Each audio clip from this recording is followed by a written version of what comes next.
നമ്മളെ ഇൻഫ്ലുവൻസ് ചെയ്ത് നമ്മളെ ഡിസ്ട്രാക്ട് ചെയ്യുന്ന ഒത്തിരി കാര്യങ്ങളുണ്ട്. Social media is one of them. ചില ആൾക്കാർക്ക് രാവിലെ 4 മണിക്ക് 5 മണി ഒറ്റ കണ്ണ ഉറക്കത്തുള്ളൂ.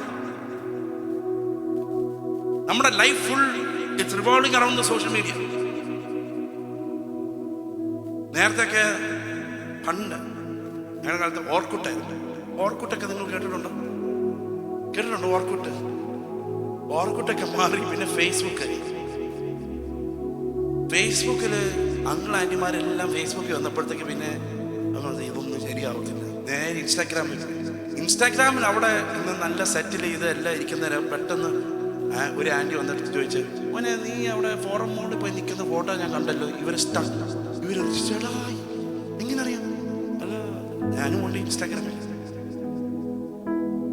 പിന്നെ മനസ്സിലായി ഇവിടെ നിന്നാലും പിന്നെ ഒരു സൈഡായിട്ട് തുടങ്ങിയത് സ്നാപ്ചാറ്റ്. ഇവിടെ ഇരിക്കുന്ന പേരൻസ് നിങ്ങൾക്ക് സ്നാപ്ചാറ്റിനെ കുറിച്ച് വലിയ ഐഡിയ ഉണ്ടോ? അറിയാമോ?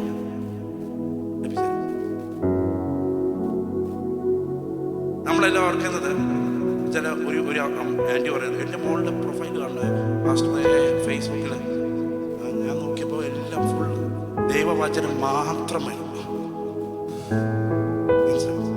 ഇവരുടെയൊക്കെ നമ്മളൊരു ഫേക്ക് ഐഡിയ ഉണ്ടാക്കി നമ്മൾ സ്നാപ്ചാറ്റിലുണ്ട്, അവിടെ നമുക്ക് കാണാം. ഈ സ്നാപ്ചാറ്റിൻ്റെ പ്രത്യേകത ഞാൻ പറഞ്ഞുതരാം. സ്നാപ്ചാറ്റ് എന്ന് പറഞ്ഞു കഴിഞ്ഞാൽ ഇവർക്ക് സ്ട്രീക്ക് ഉണ്ട്. സ്ട്രീക്ക് എന്ന് പറഞ്ഞു കഴിഞ്ഞാൽ ഇവര് അതുകൊണ്ട് രാവിലെ എഴുന്നേൽക്കുമ്പോൾ ബൈ ഫ്രണ്ട്സ് ഇത് മുതൽ അങ്ങ് തുടങ്ങും. ഒരു ദിവസം അങ്ങ് സ്റ്റാർട്ടാവും. ഇതിങ്ങനെ ഫോളോ ചെയ്യും. ചില ആൾക്കാരൊക്കെ ഇങ്ങനെ എന്നെ വല്ലാതെ നോക്കുകയാണ്. ആൻഡ് ട്രസ്റ്റ് മീ, ഇത് നല്ല സെക്യൂരിറ്റി ഫീച്ചേഴ്സ് ഉള്ള എല്ലാ കാര്യങ്ങളാണ്. നമ്മൾ ഇൻഫ്ലുവൻസ് ചെയ്യുന്ന ഒത്തിരി കാര്യങ്ങളുണ്ട്.